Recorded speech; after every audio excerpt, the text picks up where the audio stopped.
Oui,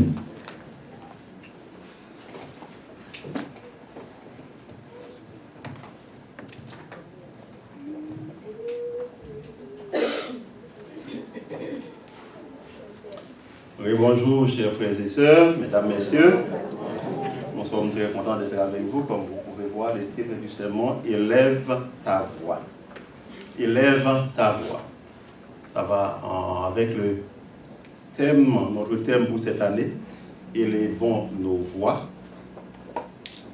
Élève ta voix peut signifier beaucoup de choses. Élève ta voix peut signifier proclamer.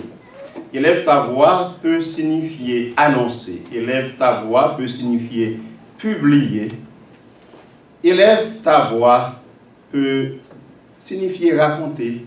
Et on peut trouver encore beaucoup d'autres synonymes pour élever notre voix.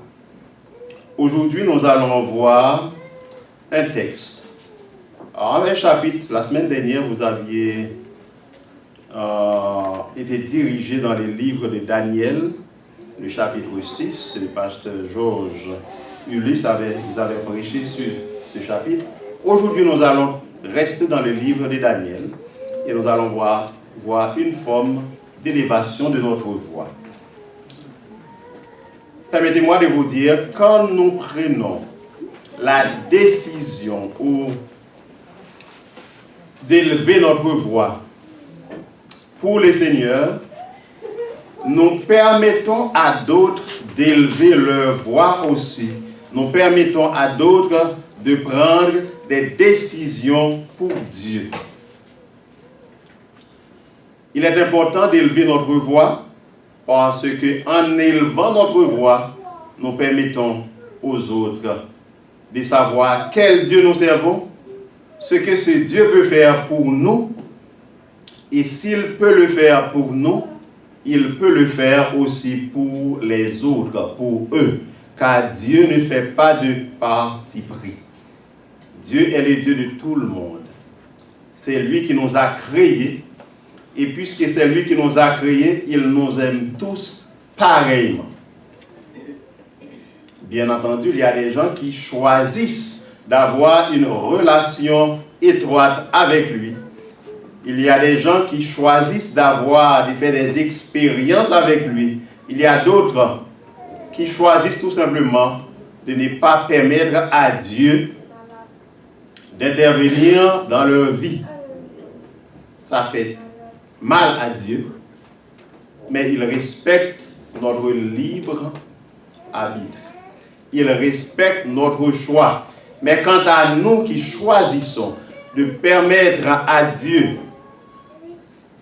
de vivre en nous, de faire des expériences avec lui, il nous invite à élever nos voix pour que les autres puissent voir, puissent comprendre, et qui sait s'ils ne vont pas se laisser gagner, et eux aussi, s'ils n'élèveront pas leur voix au Seigneur. Prions avant de continuer. Notre Dieu, notre Père, dès notre grâce, nous aider dans toutes circonstances à prendre position pour toi. Si nous le faisons, tu te serviras de nous pour amener ta parole à ceux qui ne te connaissent pas encore. Et eux pourront à leur tour élever leur voix pour toi. Bénis-nous, dirige-nous, aide-nous à comprendre ta parole. En Jésus, nous te prions. Amen. Dans le livre de Daniel, sur le chapitre 2, il y a un roi qui avait un problème. Son problème n'était pas si grave que cela. C'était tout simplement parce qu'il a eu un rêve. Et nous avons tous rêvé hier soir. Donc le roi a eu un rêve. Ça ne devrait pas être un problème. Mais son problème, c'est qu'il avait vu ce rêve.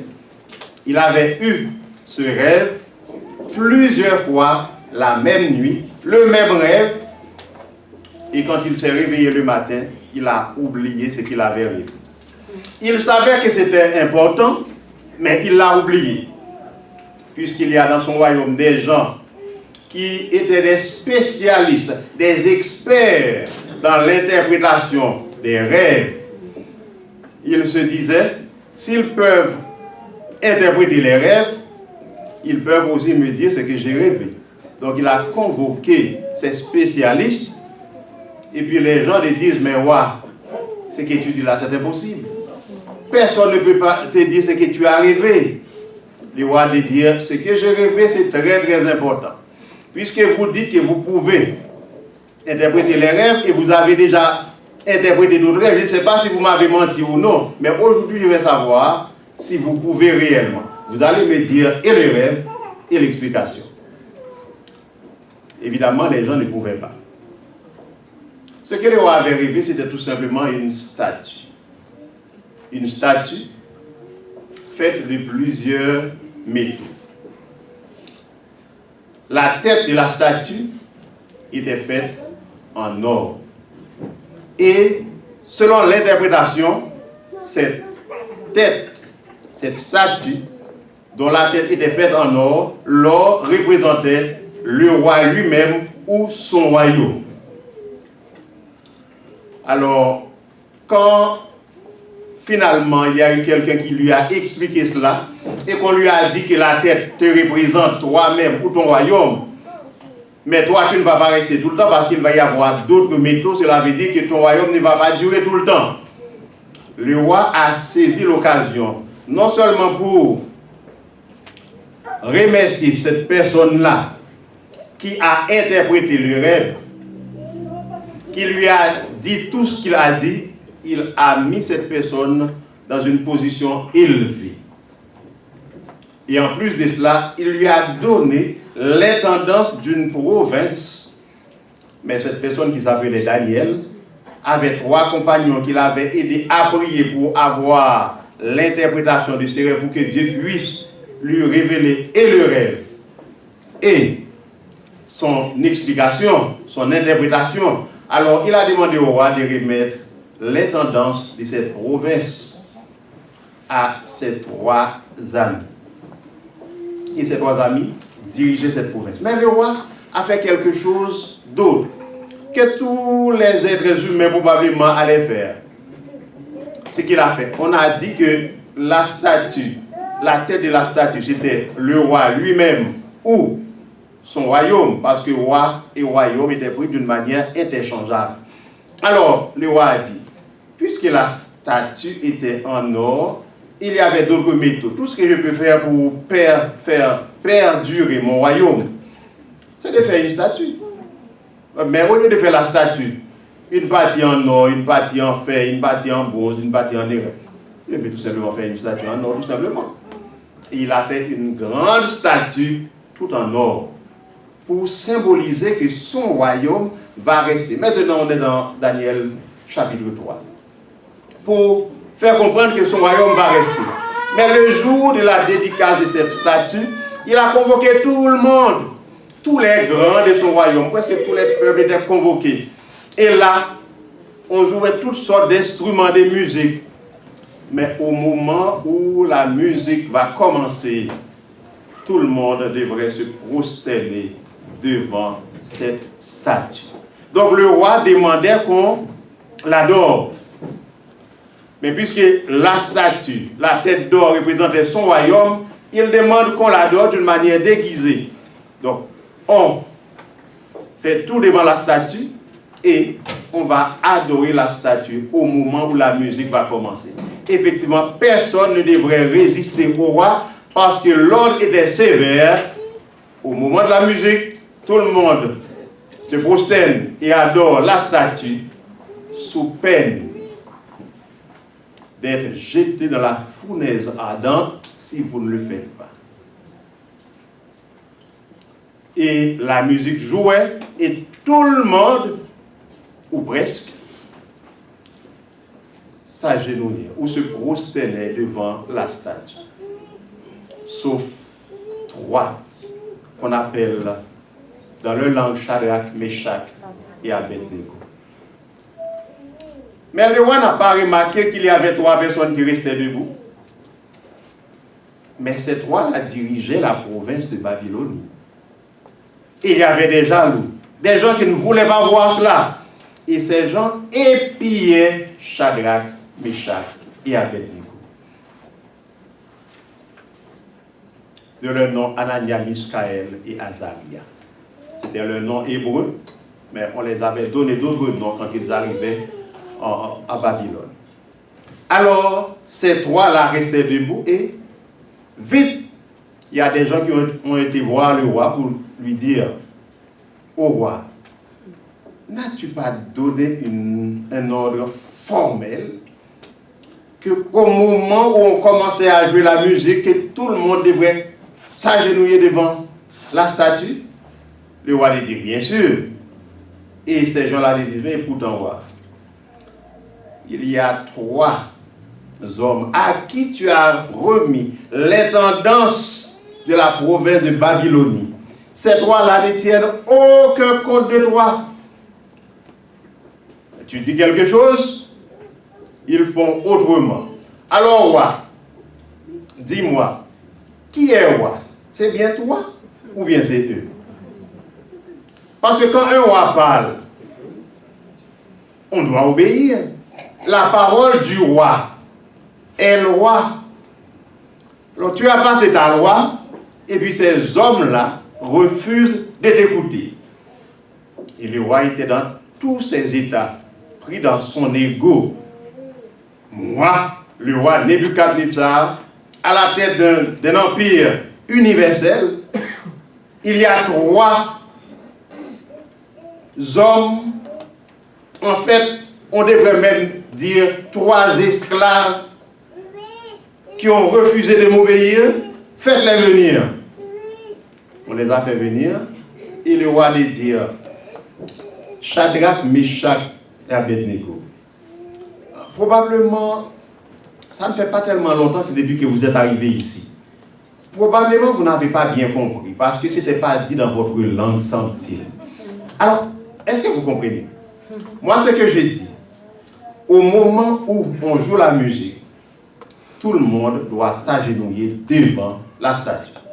Et quand je dis tout le monde, cela inclut Shadrach, Meshach et Abednego.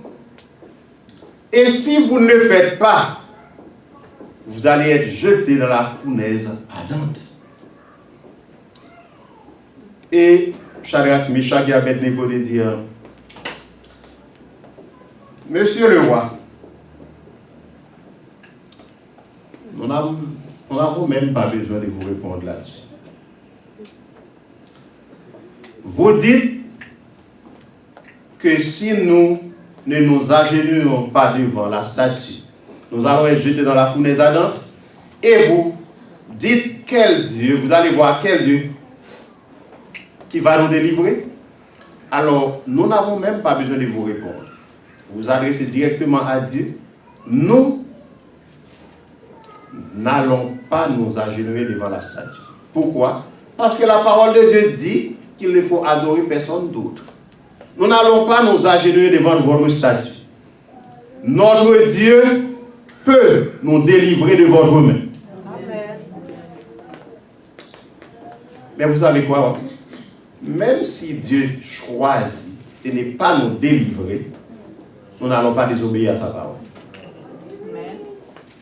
Alors, monsieur le roi, il y a un roi qui est plus grand que toi, qui est plus grand que tous les autres rois sur la terre réunis.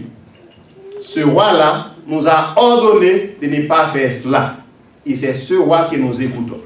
Même si nous devons être jetés dans une fournaise ardente, chauffée 7 fois plus. Et le roi maintenant a perdu son calme. Il était dans toute sa fureur. Et il a ordonné qu'on chauffe la fournaise 7 fois plus. Et de lier Shadrach, Meshach et Abednego avec leurs tuniques, leurs caleçons et tous leurs vêtements et de les jeter dans la fournaise ardente. Et comme l'ordre du roi, c'est roi, donc Shadrach, Meshach et Abednego devraient être jetés. Mais pour être jetés dans la fournaise ardente, il faut avoir des gens pour pouvoir les jeter. Donc les bourreaux qui ont été jetés, Shadrach, Meshach et Abednego dans la fournaise ardente, étaient morts du fait que la fournaise était surchauffée. Ils approchaient près de la fournaise et cela seulement, la chaleur les a tués. Et voilà que Shadrach, Meshach et Abednego sont jetés dans la fournaise ardente. On s'attend à ce qu'ils soient grillés. Et voilà, avant même qu'ils arrivent dans la fournaise, il y a quelqu'un d'autre qui était déjà là. Quelqu'un qui a la puissance sur le feu. Quelqu'un qui peut changer une fournaise ardente en air conditionné. Et à partir de ce moment-là, Shadrach, Meshach et Abednego sont dans la fournaise.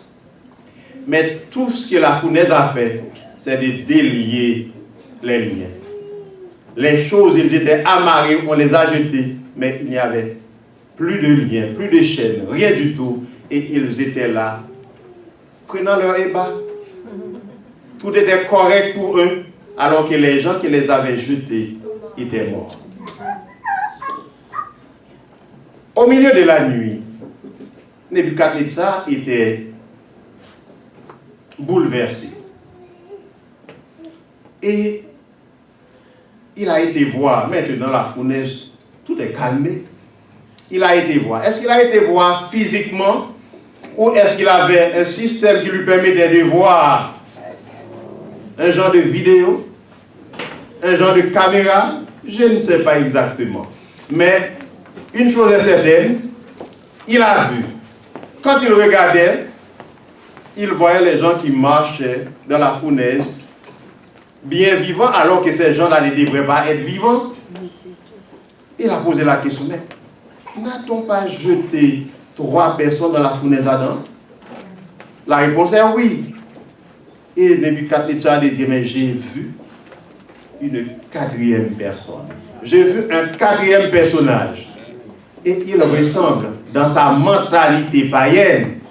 Et ce 4e personnage, pour lui, ressemble à un fils des dieux. Il aurait pu dire tout simplement, c'est le fils de Dieu. Il ressemble au fils de Dieu. Mais pour lui, il ressemble à un fils des dieux. Effectivement, c'était le fils de Dieu. Et maintenant, Nebuchadnezzar s'est approché de la fournaise et il appelle Shadrach, Meshach et Abednego. Il les a qualifiés maintenant serviteurs du Dieu suprême. Il les a demandé de sortir. On les a fait sortir.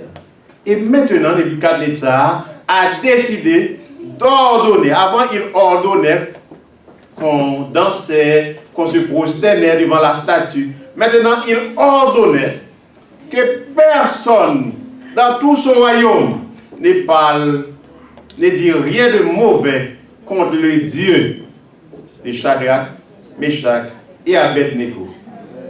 Parce que c'est le Dieu suprême. C'est le Dieu qui peut délivrer.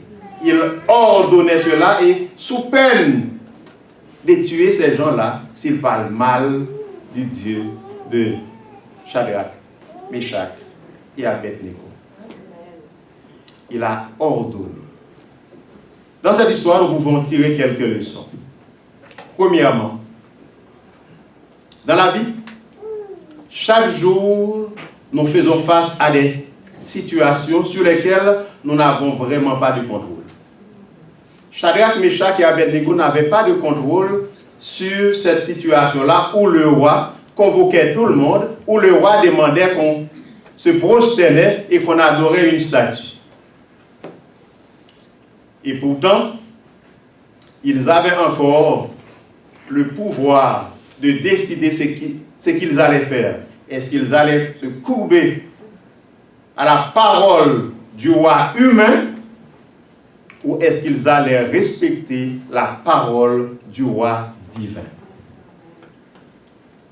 Ils n'avaient pas de contrôle sur la situation, mais ils pouvaient décider est-ce qu'ils obéissaient à Nebuchadnezzar ou s'ils continuaient à obéir à Dieu.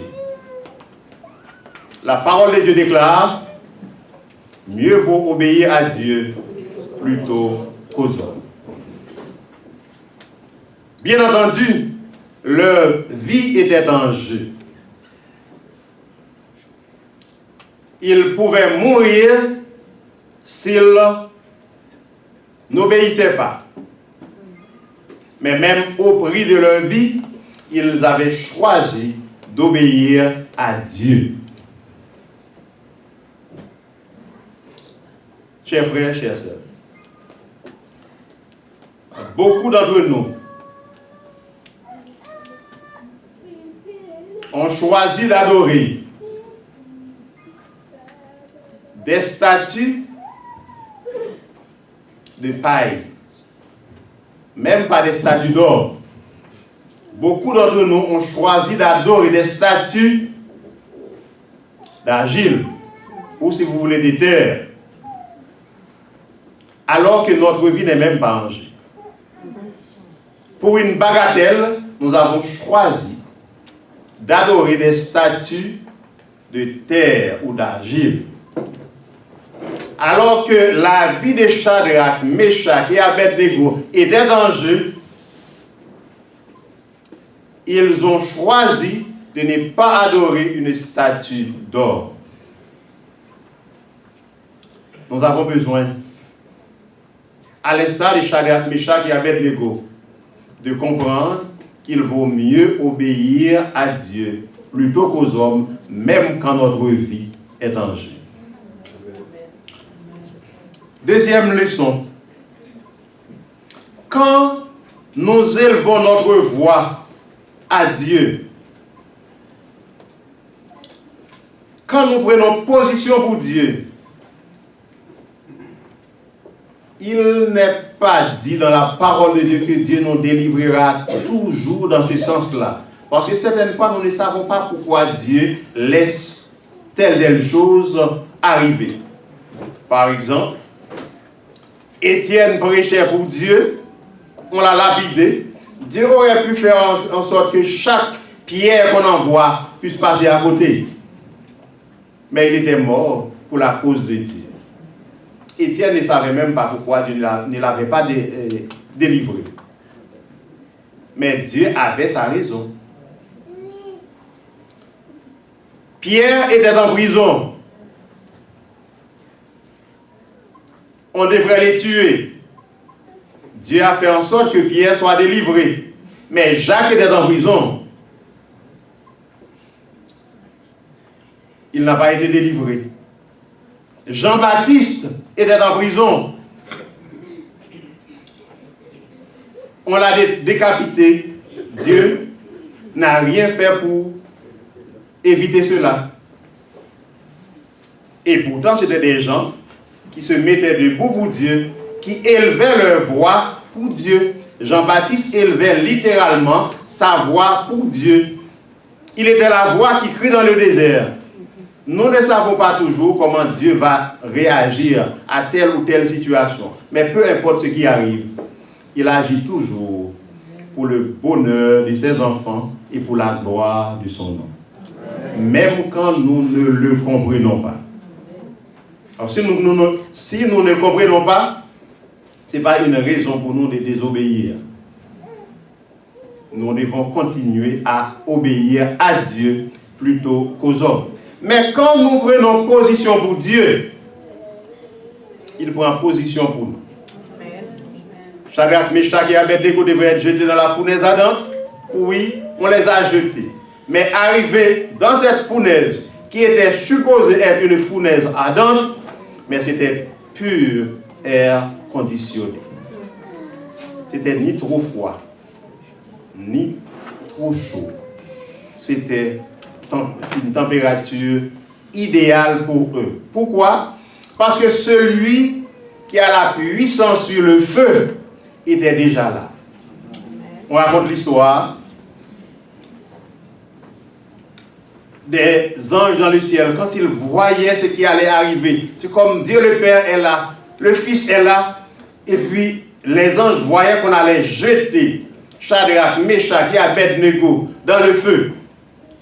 Et puis Dieu dit, qui pourrait arriver dans la fournaise le plus vite possible pour maîtriser le feu.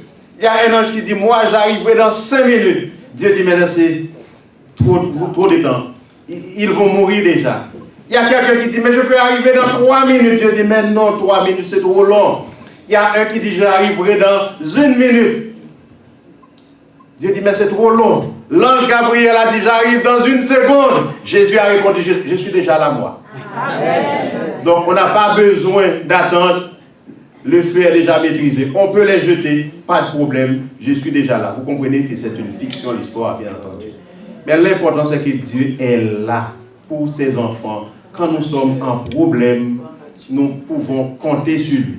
La parole de Dieu déclare, Dieu est pour nous un refuge, un appui, un secours qui ne manque jamais dans la détresse. Puisque Dieu est un secours qui ne manque jamais dans la détresse, nous pouvons lui faire confiance. Nous ne craignons pas d'élever notre voix pour Dieu. Quand nous élevons notre voix pour Dieu, cela permet à d'autres personnes d'élever leur voix. Cela a permis à un roi, un monarque humain, d'élever la voix pour Dieu. Quand des gens étaient venus trahir littéralement Shadrach, Meshach et Abednego, le roi pensait qu'il agissait dans son intérêt pour pouvoir détruire Shadrach, Meshach et Abednego s'il n'obéissait pas.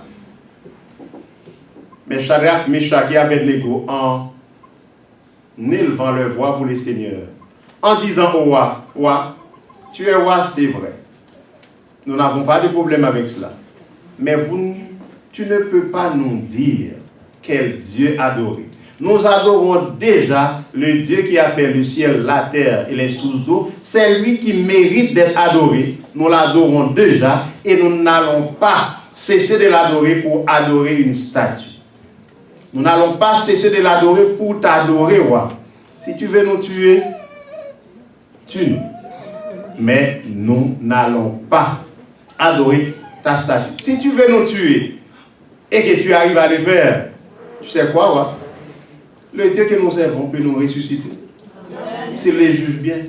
Et puisque le Dieu que nous servons peut tout faire pour nous, pourquoi le désobéir ou t'obéir? Même dans le langage, quand Shadrach, Meshach a dit au roi Nebuchadnezzar, quand le roi a dit, vous allez adorer la statue, sinon je vous jette dans la fournaise d'Adam, et on verra quel Dieu peut vous délivrer de ma main. En répondant au roi, Shadrach, Meshach et Abednego répliquèrent au roi, nous n'avons même pas besoin de te répondre là-dessus. Roi, nous pouvons seulement fermer notre bouche. Même en fermant notre bouche, notre voix va crier bien fort. Parce que nous n'allons pas faire ce que tu nous demandes de faire. Parce que nous savons que Dieu peut le faire, il peut nous délivrer. Et même si Dieu choisit de ne pas le faire, ce n'est pas un problème, mais nous n'allons pas désobéir à notre Dieu. Chers frères, chers sœurs, cette année, nous souhaitons de tout cœur que vous et moi, nous élevons nos voix. Nous élevons nos voix dans la prière. Nous élevons nos voix dans l'adoration. Nous élevons nos voix dans l'évangélisation. Nous élevons nos voix quand nos amis, nos collègues de travail, nos condisciples de classe, ou peu importe la personne, nous invite à faire des choses que nous ne devrions pas faire. Nous n'avons pas besoin de manquer de respect envers ces personnes. Nous pouvons tout simplement leur dire, la parole de Dieu dit non. Et puisque Dieu a dit non à travers sa parole, alors ma réponse est non. N'ayez pas peur de perdre un ami ou une amie s'il vous invite à faire quelque chose qui est contraire à la parole de Dieu. Car faire le contraire de la parole de Dieu, c'est courir vers la perte. la perte éternelle. Mais obéir à Dieu, c'est conserver la vie éternelle que Dieu nous a déjà donnée. Ils vont nous voir pour les seigneurs dans tout ce que nous faisons. Ils vont nous voir quand on nous demande d'aller faire un examen le jour du sabbat. Ils vont nous voir quand on nous demande de travailler le jour du sabbat. Sans manquer de respect au patron, sans manquer de respect au professeur, sans manquer de respect à l'institution, nous pouvons toujours nous remettre entre les mains de Dieu. Et si Dieu veut que nous ayons notre diplôme, personne ne peut nous empêcher de l'avoir. Si Dieu veut que nous ayons notre travail, que nous gardons notre travail, personne ne peut nous empêcher de l'avoir. Certaines fois, nous voyons ces choses et puis nous maudissons les gens. Parce qu'il y a des gens qui élèvent leur voix pour maudire, alors que nous devons élever nos voix pour bénir de préférence. Personne ne peut nous empêcher d'avoir un privilège si Dieu veut que nous ayons ce privilège.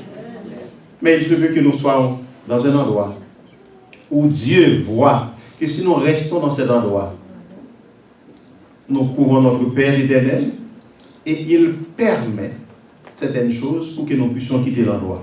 Parce que sans cette permission, nous allons rester dans cet endroit-là. Et certaines fois, il y a des situations, des circonstances qui arrivent qui nous obligent de déguerpir, qui nous obligent de quitter. Alors, ne soyez pas amers envers les gens. Si pour un travail, on vous met à la porte, ne soyez pas amers envers la personne, mais envers le patron, envers le superviseur. Priez Dieu pour ces personnes-là. Ne priez pas une prière de malédiction, parce que Dieu veut que nous bénissions de préférence. N'allez pas lire des psaumes pour ces gens-là, c'est comme si nous envoyions la malédiction. Non, ne faites pas cela. Priez pour que ces gens-là. Remettons-nous à Dieu. Dieu agira pour nous. Résistez quand les gens nous demandent de faire de mauvaises choses. Parce que certaines fois, c'est le diable qui est en arrière de ces personnes. La parole de Dieu nous dit, tout simplement, soumettez-vous donc à Dieu, résistez au diable, et le diable s'enfuira loin de vous. Obéissez à Dieu, permettez à Dieu de prendre le contrôle de notre vie. Élevons nos voix pour lui, et il fera pour nous ce que nous ne pouvons pas faire pour nous-mêmes. Shadrach, Meshach et Abednego ne pouvaient pas changer la fournaise ardente en air conditionné. Mais Dieu pouvait le faire. Et Dieu l'avait fait pour eux. Il est écrit dans ma Bible. Je ne sais pas si ce verset existe encore dans le vôtre. Jésus-Christ est le même hier, aujourd'hui et éternellement. Ce qu'il savait faire hier, il peut le faire aujourd'hui. Il pourra le faire demain. Il peut le faire tout le temps. Il est aussi écrit dans ma Bible. Et c'est Dieu qui parle. Je suis Dieu et je ne change pas. Amen. Les dieux qui ne changent pas n'est pas seulement le Dieu de Shadrach, Meshach et Abednego. Il est aussi le Dieu de Jean-Michel, de Annecy. Il est aussi le Dieu de Violette, le Dieu de Hérole et le Dieu de chacun de nous ici présents. Le Dieu de tout le monde, moyennant que nous voulons le suivre, moyennant que nous voulons le servir, moyennant que nous voulons l'obéir. Chers frères, chères sœurs, joignez votre voix à ma voix pour obéir au Seigneur, quoi qu'il arrive. C'est ma prière pour chacun de vous ici présents et ma prière pour moi-même. Amen.